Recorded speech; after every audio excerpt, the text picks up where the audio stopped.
നമ്മൾ അസ്മാഉൽ ഹുസ്നയെക്കുറിച്ച് വീഡിയോ ചെയ്യുമ്പോൾ അതിന് താഴെ പലരും എഴുതി ചോദിക്കുന്നതാണ്, ഉസ്താദ് അസ്മാഉൽ ഹുസ്നയുടെ റിയാള എന്ന് പറഞ്ഞാൽ എന്താണ്?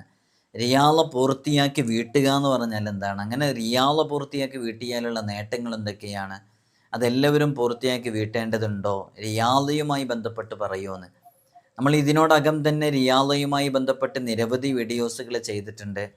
പഴയ ആളുകൾക്കൊക്കെ അതറിയാം. പുതിയതായി കടന്നു വന്നവർ, ഈ അടുത്തായി വന്നവർക്കൊക്കെയാണ് അതിനെക്കുറിച്ച് അറിയാത്തത്. അപ്പോൾ റിയാളയുമായി ബന്ധപ്പെട്ട് അസ്മാഉൽ ഹുസ്നയുടേതാണെങ്കിലും ഏത് റിയാളയാണെങ്കിലും എന്താണ് റിയാള എന്നുള്ളതും അത് പൂർത്തിയാക്കി വീട്ടിയാലുണ്ടാകുന്ന നേട്ടങ്ങളെക്കുറിച്ചും റിയാള എങ്ങനെ പൂർത്തിയാക്കി വീട്ടാം എന്നുള്ളതിനെക്കുറിച്ചൊക്കെയാണ് ഇന്നത്തെ വീഡിയോയിൽ പറയുന്നത്. ഇൻഷാ അല്ലാഹ് അസ്മാഉൽ ഹുസ്നയെക്കുറിച്ചാണ് നമ്മൾ ഏറ്റവും കൂടുതൽ ചർച്ച ചെയ്യലുണ്ടായിട്ടുള്ളത്. അതുകൊണ്ട് തന്നെ അസ്മാഉൽ ഹുസ്നയുമായി ചേർത്തിയിട്ടാണ് നമ്മൾ സംസാരിക്കുന്നത്. അസ്മാഉൽ ഹുസ്ന നമ്മൾ ചൊല്ലുമ്പോൾ റിയാള പൂർത്തിയാക്കിയിട്ട് വീട്ടിയിട്ട് ചൊല്ലുമ്പോഴുണ്ടാകുന്ന അത്ഭുതങ്ങൾ അതായത് ചെയ്തവർക്കറിയാം. എങ്കിലും നമുക്ക് കാമിലായ രൂപത്തിലുള്ള റിയാളുകളൊന്നും പുതിയ കാലത്ത് പുതിയ തലമുറയിലെ ആളുകൾക്കൊന്നും പഴയകാല സാബിഖീങ്ങൾ മുൻകടന്നുപോയ ആളുകളൊക്കെ ചെയ്തതുപോലെയുള്ള കഠിനമായ റിയാളുകളൊന്നും ചെയ്യാനുള്ള മനക്കരുത്തും ആ രൂപത്തിലുള്ള ആ ഒരു സമയമൊന്നും കിട്ടിക്കൊള്ളണം എന്നില്ല.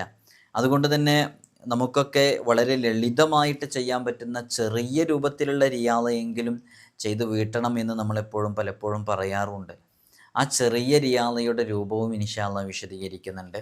അല്ലാഹു സുബ്ഹാനഹു വ തആല നമുക്ക് കാര്യങ്ങൾ കൃത്യമായി പഠിക്കാനും അത് മനസ്സിലാക്കാനും ജീവിതത്തിലേക്ക് ചേർത്ത് വെക്കാനുമുള്ള തൗഫീഖ് നമുക്കും നമ്മോട് ബന്ധപ്പെട്ട സകല ആളുകൾക്കും ദുആ കൊണ്ട് കടപ്പെട്ടവർക്കൊക്കെ നൽകി അനുഗ്രഹിക്കുമാറാകട്ടെ എന്ന് ആത്മാർത്ഥമായി ഇത്തരുണത്തിൽ ദുആ ചെയ്യുകയാണ്. അസ്മാഉൽ ഹുസ്നയിലെ ഓരോ ഇസ്മുകളും ഇൻഷാ അല്ലാഹ് നമ്മൾ എല്ലാ ദിവസവും സൂചിപ്പിക്കാറുള്ളത് പോലെ നേരിട്ട് കാണാൻ ചൊവ്വാഴ്ച മാത്രമാണ് വരേണ്ടത്. ചൊവ്വാഴ്ച വരാൻ വേണ്ടി ബുക്ക് ചെയ്യാൻ വിളിക്കേണ്ടത് ഞായറാഴ്ച 10 മണിക്കാണ്. പലരും ഇവിടെ ബുക്ക് ചെയ്യാതെ വരുന്നുണ്ട്. അപ്പോൾ അവർക്ക് തിരിച്ചു പോകേണ്ടി വരുന്നുണ്ട്. അതുകൊണ്ടാണ് ഇടയ്ക്കിടയ്ക്ക് ഇത് ഓർമ്മിപ്പിക്കുന്നത്. ഞായറാഴ്ച 10 മണിക്ക് വിളിച്ച് ബുക്ക് ചെയ്തതിന് ശേഷം മാത്രം വരെ. ഇവിടെ ഒരു ലിസ്റ്റ് ഉണ്ടാകും. ആ ലിസ്റ്റിൽ പേരുള്ളവരെ മാത്രമേ നോക്കാൻ സാധിക്കുള്ളൂ. കാരണം നമുക്ക് അതിന് ശേഷമുള്ള പ്രോഗ്രാമുകളിലേക്കൊക്കെ ഇരിക്കണമെങ്കിൽ കറക്റ്റ് ഷെഡ്യൂൾ നമ്മൾ പാലിക്കണം. അപ്പോൾ കൂടുതൽ ആളുകൾ വന്നാൽ നോക്കാൻ കഴിയില്ല. നമ്മൾ ഇൻസ്റ്റഗ്രാമിൻ്റെ ID ഡിസ്ക്രിപ്ഷനിലുണ്ട്. അതിൽ നമ്മൾ ശനി ഞായർ ദിവസങ്ങളിലൊക്കെ നമ്മൾ ഇത്തരം വിഷയങ്ങൾ അപ്ഡേറ്റ് ചെയ്യാറുണ്ട്. അവിടെ നോക്കിയാൽ നിങ്ങൾക്ക് കാണാൻ സാധിക്കും. അസ്മാഉൽ ഹുസ്നയുടെ റിയാള എന്നൊക്കെ പറയുമ്പോൾ നമ്മൾ മനസ്സിലാക്കേണ്ടത് അസ്മാഉൽ ഹുസ്ന കൊണ്ടുള്ള ദിക്റുകൾ, അവയുടെ പ്രത്യേക ഫലങ്ങൾ, അവയുടെ കളങ്ങളുടെ ചില മാതൃകകൾ, ഇതൊക്കെ നമ്മൾ പലപ്പോഴും കണ്ടിട്ടുണ്ട്. അസ്മാഉൽ ഹുസ്നയുടെ കളവുമായി ബന്ധപ്പെട്ടതൊക്കെ. അപ്പോൾ നിശ്ചിത സമയങ്ങളിൽ നിശ്ചിത ഉപാധികളോടുകൂടെ ചൊല്ലേണ്ട ചില പ്രത്യേക ദിക്റുകളുണ്ട്. ഇതിന് പേര് റിയാള. റിയാള എന്ന് പറഞ്ഞാൽ നമുക്കതിന് ഉരുക്കഴിക്കുക എന്ന് പറയാം. ഏതെങ്കിലും ഒരു ഇസ്മുണ്ടെങ്കിൽ ആ ഇസ്മുമായി ബന്ധപ്പെട്ടുള്ള കടപ്പാട് പൂർത്തിയാക്കി വീട്ടുക. ആ ഇസ്മുമായി ബന്ധപ്പെട്ട് കിടക്കുന്ന അതിൻ്റെ ഹാദിമീങ്ങൾ, ആ ഇസ്മുമായി ബന്ധപ്പെട്ട എല്ലാ ശക്തികളെയും കീഴ്പ്പെടുത്താനുള്ള ഒരു മാധ്യമം, ഇങ്ങനെയുള്ള പല രൂപത്തിലും നമുക്കതിനെക്കുറിച്ച് സാധാരണക്കാർക്ക് മനസ്സിലാക്കാൻ പറ്റുന്ന രൂപത്തിലാണ് നമ്മളിവിടെ സംസാരിച്ചത്. ഇപ്പോൾ ഇതൊരു ആലിമീങ്ങളുടെ ഒരു ജാനിബിലേക്ക് ചേർത്ത് നോക്കുമ്പോൾ ഇതിൽ നമ്മൾ സംസാരിക്കേണ്ട ടേംസ് ഇങ്ങനെയല്ല. അത് ഇസ്തുലാഹിയായ ചില പദങ്ങളൊക്കെ ഉപയോഗിച്ച് പറയേണ്ടതാണ്, സാങ്കേതിക പദങ്ങളൊക്കെ. ഇവിടെ നമ്മളിപ്പോൾ സാധാരണക്കാർക്ക് മനസ്സിലാക്കാൻ പറ്റുന്ന രൂപത്തിലാണ് നമ്മൾ വിശദീകരിക്കുന്നത്. അപ്പോൾ നിശ്ചിത സമയങ്ങളിൽ നിശ്ചിത ഉപാധികളോടുകൂടെ ചൊല്ലേണ്ടത് അല്ലെങ്കിൽ ഒരു ഇസ്മുണ്ടെങ്കിൽ ആ ഇസ്മുമായി ബന്ധപ്പെട്ട കടപ്പാട്, അതിങ്ങനെ കുറേ സമയം ചൊല്ലുമ്പോൾ ആ ഇസ്മിൽ നമ്മൾ ലയിച്ചു ചേരുന്ന ആ ഇസ്മുമായി ബന്ധപ്പെട്ട കടപ്പാട് പൂർത്തീകരിച്ച് വീട്ടുമ്പോൾ നമുക്ക് അതുമായി ബന്ധപ്പെട്ട ഒരുപാട് ഗുണങ്ങൾ ലഭിക്കും. അപ്പോൾ നമുക്ക് സാധാരണക്കാർക്ക് മനസ്സിലാക്കാൻ പറ്റുന്ന രൂപത്തിൽ വേണമെങ്കിൽ ഇങ്ങനെ പറയാം: നിശ്ചിത സമയങ്ങളിൽ നിശ്ചിത ഉപാധികളോടെ ചൊല്ലേണ്ട ചില ദിക്റുകൾ എന്ന് നമുക്ക് പറയാം. അതിനെ റിയാള എന്ന് പറയുന്നത് നമുക്ക് താൽക്കാലികമായിട്ട് മനസ്സിലാക്കാൻ വേണ്ടി പറയാം. അപ്പോൾ ചില ദിക്റുകൾക്ക് ഇങ്ങനെ ഒരു ഉപാധി ഇല്ല. എല്ലാ ദിക്റുകൾക്കും ഇങ്ങനെ ഒരു ഉപാധി ഇല്ല. എല്ലാ ദിക്റുകളും ഇങ്ങനെ ചൊല്ലിയാലേ സ്വഹീഹാകൂ എന്നുമല്ല. പക്ഷേ ഇതൊരു ഉന്നതമായ മർത്തബയിലേക്കും സ്ഥാനത്തിലേക്കും എത്തിയിട്ട് നമ്മുടെ ജീവിതത്തിൽ അത്ഭുതങ്ങൾ കാണാൻ സാധിക്കും എന്നുള്ളതാണ്. ചില ഇസ്മുകളും ചില ദിക്റുകളും ചില ദുആകളൊക്കെ ആർക്കും എപ്പോഴും എവിടെയും എങ്ങനെയും ചൊല്ലാം.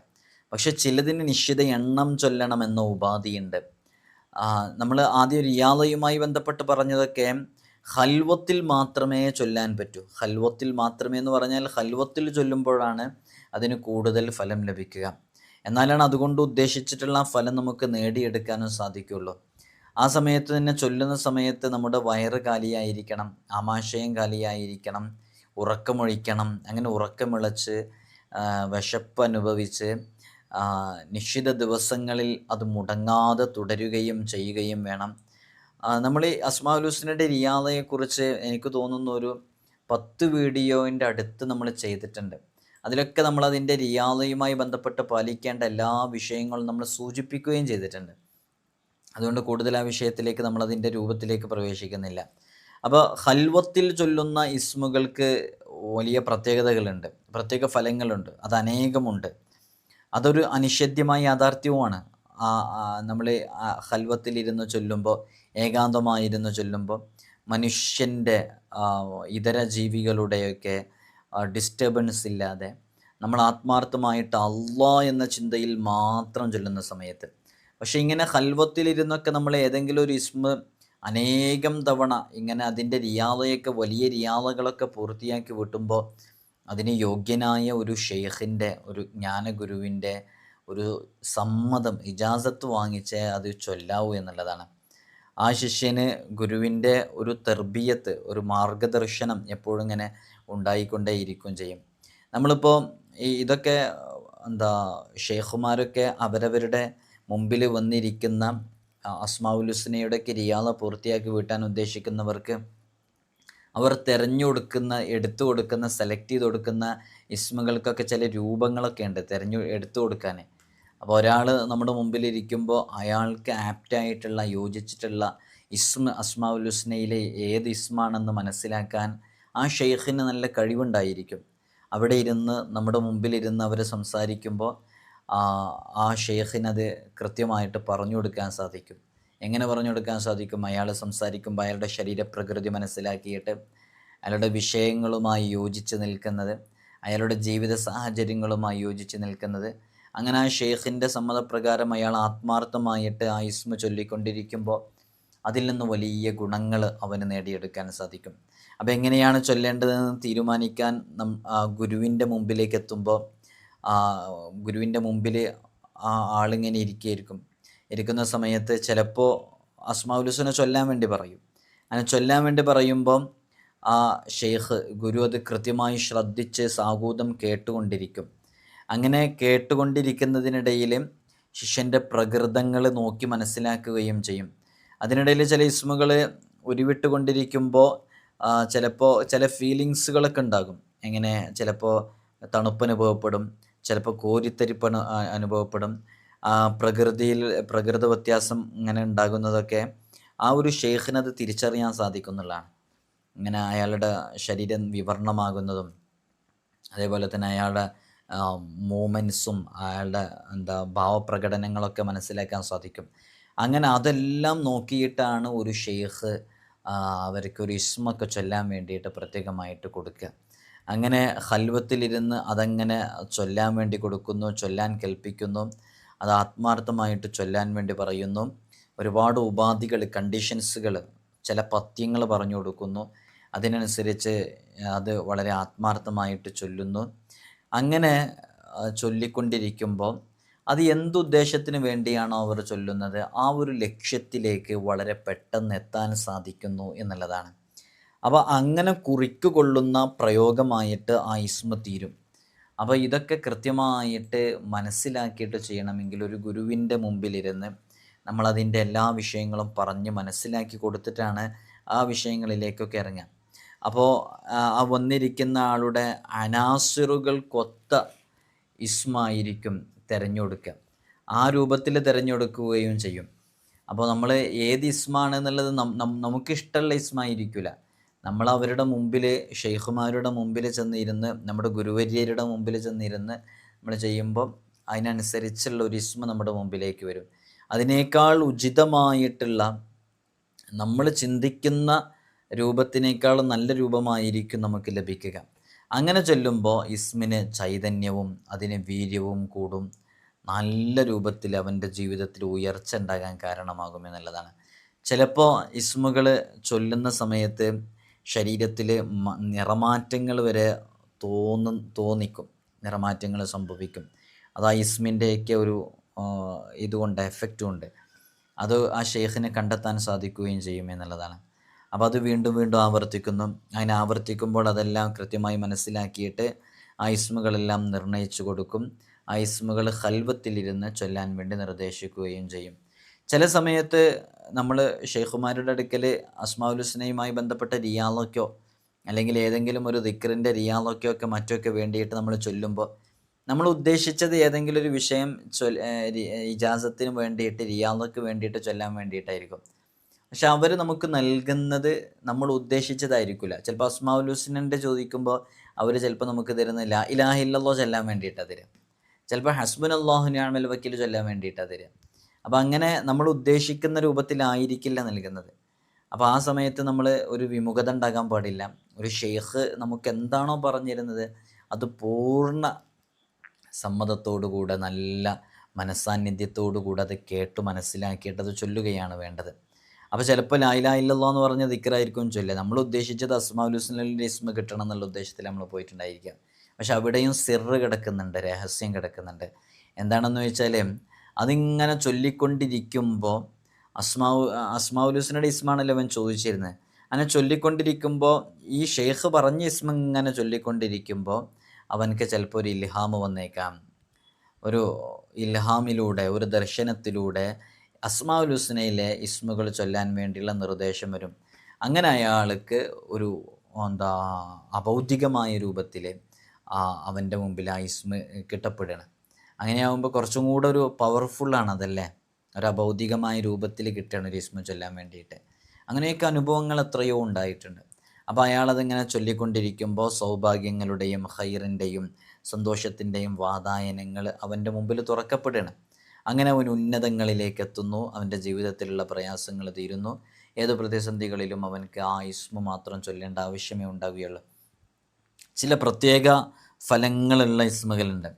ആ ഫലങ്ങൾ നമുക്ക് നേടിയെടുക്കാൻ വേണ്ടി ഇസ്മുകൾ ചൊല്ലുന്ന സമയത്ത് അതിൻ്റെ എണ്ണം അനുസരിച്ചാണ് ചൊല്ലേണ്ടത്. ദിക്റുകൾ ചൊല്ലുന്നതിന് കൃത്യമായ എണ്ണങ്ങളുണ്ടോ? ചിലർക്ക് നിഷേധിക്കുന്നവരാണ്. നമുക്ക് എത്രയും ചൊല്ലിക്കൂടെ എന്ന് ചോദിച്ചാൽ എണ്ണം കൃത്യമായി പറയപ്പെട്ട സ്ഥലങ്ങളിലൊക്കെ ആ എണ്ണം അനുസരിച്ച് തന്നെ ചൊല്ലിയാലാണ് ആ എണ്ണം ചൊല്ലിയതിൻ്റെ പ്രതിഫലം ലഭിക്കുക. നിസ്കാരത്തിന് ശേഷം 33 തവണ സുബ്ഹാനല്ലാഹ് ചൊല്ലണം, 33 തവണ അൽഹംദുലില്ലാഹ് ചൊല്ലണം, 33 തവണ അല്ലാഹു അക്ബർ എന്ന് ചൊല്ലണം. ഇവിടെ ഒരാൾ 33 ഒഴിവാക്കിയിട്ട് 44 ചൊല്ലുന്നു, അല്ലെങ്കിൽ 100 തവണ ചൊല്ലുന്നു. എന്നാൽ ആ 100 തവണ ചൊല്ലിയതിൻ്റെ പ്രതിഫലം അവന് കിട്ടും. 44 തവണ ചൊല്ലിയതിൻ്റെ പ്രതിഫലം കിട്ടും. പക്ഷെ 33 തവണ ചൊല്ലിയാൽ അവന് ലഭിച്ചിരുന്ന വലിയൊരു പ്രതിഫലം ഉണ്ടായിരുന്നു. ആ പ്രതിഫലം അവനക്ക് നഷ്ടമാകുകയും ചെയ്യും. അപ്പോൾ ചില പ്രത്യേക ഫലങ്ങളുള്ള ഇസ്മുകൾ, ആ ഇസ്മുകൾ ചൊല്ലാൻ വേണ്ടിയിട്ടുള്ള ചില എണ്ണങ്ങളുണ്ട്.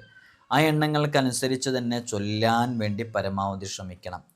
ദിക്റിൽ വെച്ച് ഏറ്റവും കുറഞ്ഞത് സൂഫിയത്തൊക്കെ സംസാരിക്കുന്നത്, ആത്മീയ ലോകത്ത് സൂഫി ചക്രവാളങ്ങളിൽ വിരാജിക്കുന്ന വലിയ വലിയ പണ്ഡിത മഹത്തുക്കളൊക്കെ, ആത്മജ്ഞാനികളൊക്കെ സംസാരിക്കുന്നത് ദിക്റുകളിൽ വെച്ച് ഏറ്റവും കുറഞ്ഞത് 1 മണിക്കൂറെങ്കിലും നിത്യേന ചൊല്ലുന്ന ദിക്റാണ്. എപ്പോഴെങ്കിലും ചൊല്ലുന്നതല്ല, 1 മണിക്കൂറെങ്കിലും കുറഞ്ഞത് 1 മണിക്കൂറെങ്കിലും എല്ലാ ദിവസവും പതിവായി ചൊല്ലുന്ന ദിക്റാണ് ദിക്റുകളിൽ വെച്ച് ഏറ്റവും കുറഞ്ഞതെന്ന്. നമ്മൾ സ്ഥിരമായി ചൊല്ലുന്ന ദിക്റുകളാണ് അള്ളാഹുവിന് ഏറ്റവും കൂടുതൽ ഇഷ്ടമുള്ളത്, ദായിമായി ചെല്ലുന്നത്. അപ്പോൾ 1 മണിക്കൂർ സാഅത്ത്, അത് ഏകദേശം 1 മണിക്കൂർ സാഅത്ത് എന്ന് പറയുന്നത് അത് 15 ദറജയാണ്. അപ്പോൾ നമ്മളിങ്ങനെ വളരെ ആത്മാർത്ഥമായിട്ട് കാലം കണക്കാക്കി ചൊല്ലേണ്ട ചില ദിക്റുകളുണ്ട്. ഋതുക്കളുടെ മാറ്റങ്ങളനുസരിച്ച് അവയിലും മാറ്റമുണ്ടാകും. സൂര്യൻ തെക്കോട്ടും വടക്കോട്ടും രാശികളിലേക്കൊക്കെ ചായുന്നതിനനുസരിച്ചാണ് ഈ മാറ്റങ്ങളൊക്കെ വരുന്നത് അല്ലേ, ഈ പ്രപഞ്ചത്തിലുള്ള എല്ലാ മാറ്റങ്ങളും സംഭവിക്കുന്നത്. അപ്പോൾ ഓരോ പ്രകൃതിയോട്, ഓരോ ത്വബാഇനോട്, അവനവൻ്റെ വിഷയങ്ങളോട് യോജിക്കുന്ന രൂപത്തിലുള്ള ഇസ്മുകളൊക്കെ മാറ്റിയിട്ട് ഇങ്ങനെ ചെയ്യാന്നുള്ളതാണ്. ദിക്റിന് ചില പ്രത്യേക ഷർത്തുകളുണ്ട്. അവയിൽ പ്രധാനപ്പെട്ടത് മനക്കരുത്തു, നിശ്ചയദാർഢ്യവും മനസാന്നിധ്യവും ഉണ്ടായിരിക്കുക എന്നുള്ളതാണ്. നമ്മൾ ദൃഢവിശ്വാസത്തോടു കൂടെ, നല്ല മനക്കരുത്തോടു കൂടെ, വിശ്വാസത്തോടു കൂടെയാണ് ചെയ്യേണ്ടത്. നീയത്ത് നന്നാക്കലും നാവും കൽബും തമ്മിൽ ഐക്യമുണ്ടായിരിക്കലും അനിവാര്യമാണ് ഇത്തരം സന്ദർഭങ്ങളിലൊക്കെ. ദിക്ർ അതിൻ്റെ മർമ്മലോകങ്ങളിൽ ചെന്ന് പതിക്കാൻ ഇതൊക്കെ വളരെയധികം അനിവാര്യമാണ്. ശുദ്ധി നിർബന്ധമാണ്. ഇത്തരം ദിക്റുകൾ റിയാളയുമായി ബന്ധപ്പെടുമ്പോഴൊക്കെ വുളു മുറിഞ്ഞാൽ ഉടനെ പുതുക്കണം. അള്ളാഹുവിനെ പ്രാപിക്കാൻ അതുകൂടാതെ കഴിയൂല, വുളു ഇല്ലാണ്ട് കഴിയൂല. അപ്പോൾ ദായിമുൽ വുളു ആകാൻ പൊതുവേ നമ്മളൊക്കെ ശ്രദ്ധിക്കുക. ദായിമുൽ വുളു മുസൽമാനെ സംബന്ധിച്ചിടത്തോളം അവൻ ദായിമുൽ വുളു ആയിരിക്കും. അതിനൊരു ചെറിയ പോളിസി കണ്ടെത്തിയാൽ മതി. നമ്മൾ എന്താ എന്താ ബാത്റൂമിലേക്കൊക്കെ പോകുന്നത് ഏത് സമയത്താക്കാം? വുളു എടുക്കുന്നതിൻ്റെ മുമ്പാക്കാം. അങ്ങനെ ആക്കിയാൽ ഒരുപാട് നേട്ടങ്ങളുണ്ട്. നമ്മളിപ്പോൾ ളുഹറിന് വാങ്കൊടുക്കാൻ വേണ്ടി വാങ്കൊടുത്തു, എന്നാൽ നമ്മൾ നിസ്കരിക്കണമല്ലോ എന്തായാലും സമയത്തിൻ്റെ ആദ്യത്തിൽ തന്നെ. നിസ്കരിക്കുന്ന സമയത്ത് നമ്മൾ ചെയ്യേണ്ടത് ആദ്യമായിട്ട് ഫ്രഷ് ആകുക. ബാത്റൂമിൽ പോകാനുള്ള കാര്യങ്ങളൊക്കെ പെട്ടെന്ന് തന്നെ നിർവഹിച്ച്, പ്രാഥമിക കർമ്മങ്ങളൊക്കെ വളരെ വേഗത്തിൽ നിർവഹിച്ച് വുളു എടുത്ത് നിസ്കരിക്കുക. എന്നിട്ട് അങ്ങനെ അസ്ർ വരെ അങ്ങനെ വുളുവോട് കൂടെ അങ്ങനെ പോകാൻ പരമാവധി ശ്രമിക്കുക. പിന്നെ ചെറിയ ഉറക്കമൊക്കെ ഉറങ്ങുമ്പോൾ വുളു സ്വാഭാവികമായിട്ടും മുറിയും. അങ്ങനെ നമ്മൾ ഉണരുമ്പോൾ വീണ്ടും വുളു എടുക്കുക. അങ്ങനെ ദായിമുൽ വുളു ആകാൻ വേണ്ടിയിട്ട് എപ്പോഴും ശ്രമിച്ചാൽ നമ്മുടെ ജീവിതത്തിൽ അത് കാരണമായിട്ട് തന്നെ വലിയ സൗഭാഗ്യങ്ങൾ നമ്മുടെ ജീവിതത്തിലേക്ക് കടന്നു വരും. അത് അള്ളാഹുവിനെ പ്രാപിക്കാനുള്ള, അള്ളാഹുവിലേക്ക് അടുക്കാനുള്ള, അള്ളാഹുവിലേക്ക് ലയിക്കാനുള്ള ഏറ്റവും വലിയൊരു ഒരു വഴിയാണ് യഥാർത്ഥത്തിൽ ദായിമുൽ വുളു ആയിരിക്കുക എന്നുള്ളത്. ഇത് കേൾക്കുന്നവരുടെ കൂട്ടത്തിൽ ദായിമുൽ വുളു ശീലിച്ച ആളുകളുണ്ടെന്നുണ്ടെങ്കിൽ അതൊന്ന് അറിയിക്കണം എന്ന് ഓർമ്മപ്പെടുത്തണം. അപ്പോൾ നമ്മൾ ഇത്തരം കഠിനമായ റിയാളകളിലേക്കൊക്കെ ഇറങ്ങുമ്പോൾ നല്ല യോഗ്യനായിട്ടുള്ള, ക്വാളിഫൈഡ് ആയിട്ടുള്ള ഒരു ഗുരുവിൻ്റെ മാർഗനിർദ്ദേശമില്ലാതെ സ്വന്തം അഭിപ്രായം അനുസരിച്ച് ഖൽവത്തിലൊക്കെ കടന്നിട്ട് നമ്മൾ ചൊല്ലുമ്പോൾ, ദിക്റുകളൊക്കെ ആ രൂപത്തിൽ ചൊല്ലുമ്പോൾ ഒരു പക്ഷെ അത് ഗുണത്തിലേറെ പലപ്പോഴും ദോഷം ചെയ്യും. അങ്ങനെ ദോഷം ചെയ്ത അനുഭവങ്ങളും ഉണ്ട്. കാരണം അത് ഒരു പ്രത്യേക ആത്മീയമായ ലോകത്തേക്ക് പ്രവേശിക്കണം. ഈ പറഞ്ഞതിപ്പോൾ അസ്മാഉൽ ഹുസ്ന ചൊല്ലാനോ അല്ലെങ്കിൽ അസ്മാഉൽ ഹുസ്നയിൽ ഇസ്മ 100 തവണ ചൊല്ലാനോ ഒന്നുമല്ല. നമ്മുടെ ഖൽവത്തിലൊക്കെ ഇരുന്ന് പഥ്യങ്ങളൊക്കെ പാലിച്ച് അള്ളാ എന്ന ചിന്തയിൽ അനേകായിരം തവണ ഏതെങ്കിലും ഒരു ദിക്റൊക്കെ ആത്മാർത്ഥമായിട്ട് ഇങ്ങനെ ഖൽവത്തിലൊക്കെ ഇരുന്ന് ചൊല്ലൂലേ, അങ്ങനെ ചൊല്ലുന്നതിനെക്കുറിച്ചാണ് നമ്മൾ ഈ സംസാരിക്കുന്നത്. അത് പലപ്പോഴും ഒരു ഗുരുവിൻ്റെ നിർദ്ദേശമില്ലാതെയൊക്കെ ചൊല്ലുമ്പോൾ അത് ഗുണത്തേക്കാളുപരി ദോഷം ആയി സംഭവിച്ചേക്കാനുള്ള സാധ്യതകളൊക്കെ ഉണ്ട്. എന്നാൽ അസ്മാഉൽ ഹുസ്നയിലെ ചില ഇസ്മുകൾ നിത്യേന ചൊല്ലൽ, പതിവാക്കൽ, ഇതിനൊന്നും ഒരു ഗുരുവിൻ്റെ ഉപദേശമോ സമ്മതം വാങ്ങിക്കലോ അതിൻ്റെ ഒന്നും ഒരാവശ്യവും ഇല്ല. അങ്ങനെ സമ്മതം വേണമെന്ന നിർബന്ധമേ ഇല്ല. അങ്ങനെ അനുവാദമെടുത്ത് ചൊല്ലിയാൽ അത് കൂടുതൽ ഫലം ചെയ്യും. അത് കൂടുതൽ അവന് ഒരു സനതൊക്കെ കിട്ടാനുള്ള കാരണമാകും എന്നേ ഉള്ളൂ. നേരെ മറിച്ച് നമ്മളിപ്പോൾ സംസാരിച്ചത് ഖൽവത്തിൻ്റെ കാര്യമാണ്. ഖൽവത്തിൽ ഇരുന്ന് നമ്മൾ ഇത്തരം വിഷയങ്ങളുമായിട്ട്, റിയാളുകളുമായിട്ട്, കഠിനമായ റിയാളുകളിലേക്കൊക്കെ ഇറങ്ങുമ്പോൾ തീർച്ചയായും നമ്മൾ വളരെയധികം ശ്രദ്ധിക്കണം. അതിനാണ് ഒരു ഗുരു അത്യന്താപേക്ഷിതമായിട്ട് വരുന്നത്. അത് വളരെയധികം ഗൗരവമുള്ള വിഷയവുമാണ്. അല്ലാത്ത ഔറാദുകൾ സ്വന്തമായിട്ട് എപ്പോഴും എവിടെയും വെച്ച് ഏത് രൂപത്തിലും അവനക്ക് ചൊല്ലാം. അതിന് ശരിയായ ഫലവും ലഭിക്കുകയും ചെയ്യും. ഓരോ ഇസ്മിൻ്റെയും അർത്ഥമനുസരിച്ചാണ് ഫലം ഉണ്ടാകുക. അപ്പോൾ ഒരു ഉദാഹരണം നോക്കൂ. നമുക്കൊക്കെ അറിയാം അൽ ഫത്താഹ് എന്ന് പറയുന്ന ഇസ്മ നമ്മളൊക്കെ പലപ്പോഴും ചൊല്ലാൻ വേണ്ടി പറയാറുള്ളതാണ് അല്ലേ. അതൊരുപാട് കുടുസായ വാതിലുകൾ നമ്മുടെ ജീവിതത്തിൽ കെട്ടിക്കിടക്കുന്ന പല പ്രയാസങ്ങളും, അതിൻ്റെയൊക്കെ മുമ്പിൽ പല തുറക്കപ്പെടാത്ത വാതിലുകളും തുറക്കപ്പെടാൻ കാരണമാകുന്ന അത്ഭുതകരമാകുന്നൊരു ഇസ്മാണ് യഥാർത്ഥത്തിൽ അൽ ഫത്താഹ് എന്ന് പറയുന്ന ഇസ്മ. അത് നമ്മുടെ ഖൈറിൻ്റെ കവാടങ്ങൾ തുറന്നു കിട്ടാൻ, സാമ്പത്തികമായിട്ട് വലിയ വഴികൾ തുറന്നു കിട്ടാൻ, എക്സാമൊക്കെ എഴുതുന്ന ആളുകൾക്ക് നല്ല വിജയം ലഭിക്കാൻ, ഒരു സക്സസിൻ്റെ, ഒരു വിജയത്തിൻ്റെ ഇസ്മായിട്ട് മാറിയൊരു ഇസ്മാണ് യഥാർത്ഥത്തിൽ അൽ ഫത്താഹ് എന്നുള്ളത്. അപ്പോൾ അതങ്ങനെ പതിവായി ചൊല്ലുമ്പോൾ അതിനനുസരിച്ചുള്ള ഗുണം അവന് ലഭിക്കും. ഇപ്പോൾ നോക്കൂ, ഖനിയ്യ് എന്ന് പറയുന്ന ഇസ്മ നമുക്കൊക്കെ അറിയാം, ഐശ്വര്യവാൻ എന്നാണ് അതിൻ്റെ അർത്ഥം. ചെറിയ രൂപത്തിലുള്ള അർത്ഥമാണ് പറയുന്നത് കേട്ടോ. അസ്മാഉൽ ഹുസ്നയെക്കുറിച്ചൊക്കെ കൃത്യമായിട്ട് ഇമാമുകൾ എഴുതി വച്ചിട്ടുണ്ട്. നല്ല കട്ടിയുള്ള കിതാബുകൾ. ആ കിതാബുകളിലൊക്കെ ഹെഡിങ് കൊടുക്കും, ഏത് അൽ ഖനീയ് എന്ന് ഹെഡിങ് കൊടുക്കും. അങ്ങനെ ഹെഡിങ് കൊടുത്തിട്ട് അതിൻ്റെ മായന പറയും. ആ മായന പറയാൻ തന്നെ 1-2 പേജുകളൊക്കെ ചിലവഴിക്കും. ആ 1-2 പേജുകൾ ചിലവഴിച്ച് അതിൻ്റെ മീനിങ്, അതിൻ്റെ അർത്ഥം പറഞ്ഞതാണ് ഇവിടെ ഒരൊറ്റ വാക്കുകൊണ്ട് നമ്മൾ പറഞ്ഞത് ഐശ്വര്യവാൻ. ഒന്നും പൂർത്തീകരിക്കാൻ കഴിയില്ല. വിശാലമായ അർത്ഥമുള്ളതാണ് അള്ളാഹുവിൻ്റെ അതിവിശേഷണം. അതുകൊണ്ട് തന്നെ ഐശ്വര്യവാൻ എന്ന നാമം ഇത് പതിവായി ഒരാൾ അൽ ഖനീ എന്ന് പറയുന്നത് ചൊല്ലിയാൽ അവൻ്റെ ജീവിതത്തിൽ ഐശ്വര്യം ലഭിക്കും, അവൻ്റെ ജീവിതത്തിൽ ബറക്കത്ത് ലഭിക്കും. അതുപോലെ തന്നെ മറ്റെല്ലാ ഇസ്മുകളുടെയും അവസ്ഥ ഇതേപോലെ തന്നെയാണ്. ഓരോ ഇസ്മുകൾക്കും അതിൻ്റേതായ മഹത്വങ്ങളുണ്ട്.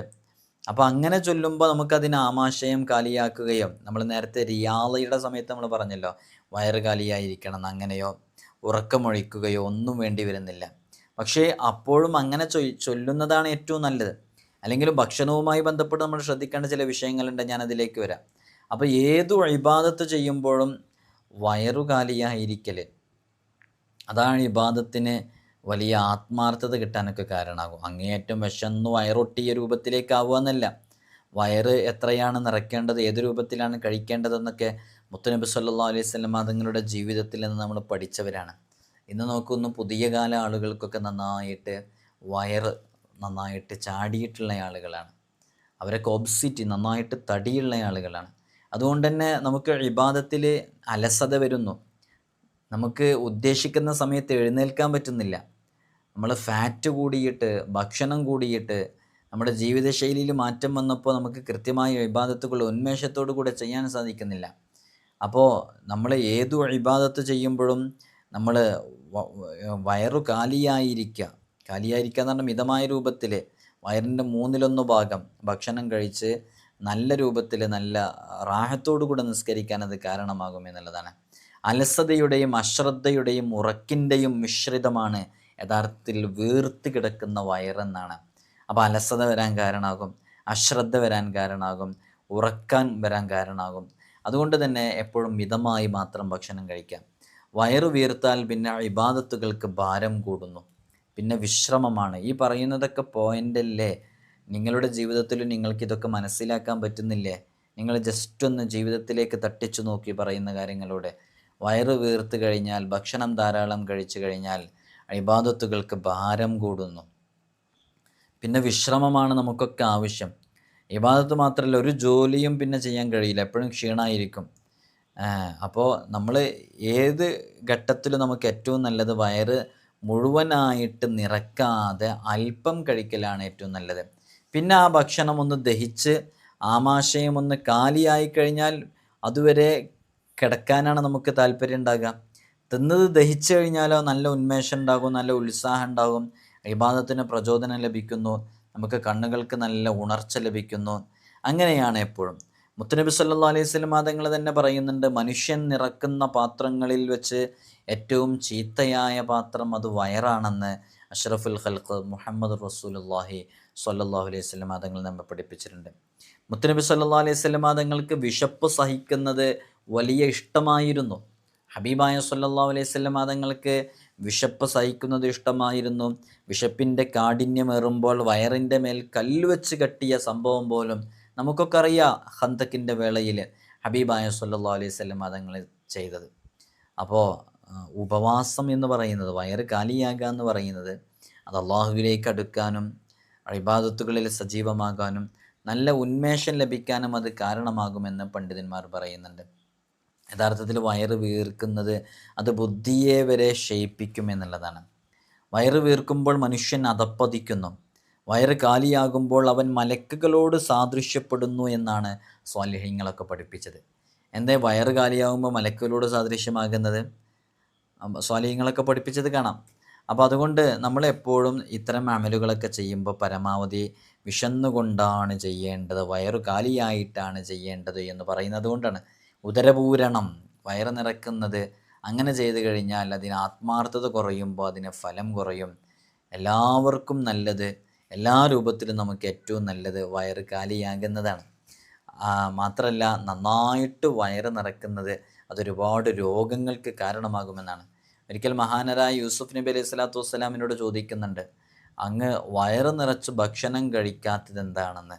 അപ്പോൾ മഹാനരായ യൂസുഫ് നബി അലൈഹി സ്വലാത്തു വസ്സലാം മറുപടി പറയുന്നത്, ഞാൻ വിശന്നവരെ മറന്നു പോകുമെന്ന് ഭയപ്പെടുന്നു എന്നുള്ളതാണ്. അപ്പോൾ അല്ലെങ്കിലും ഈ കായിക ശേഷിയൊക്കെ നല്ലോണം ഉള്ളത്, ഈ നല്ല ആക്ടിവിറ്റീസൊക്കെ നല്ല പ്രവർത്തനങ്ങളൊക്കെ ചെയ്യാൻ സാധിക്കുന്നത് വയറ് കാലിയായിരിക്കുമ്പോഴാണ്. നല്ല ധാരാളം ഭക്ഷണം കഴിച്ച് കഴിഞ്ഞാൽ അതിനൊന്നും കഴിയൂല. വിശപ്പ് കൊണ്ട് നമുക്ക് ധാരാളം നേട്ടങ്ങൾ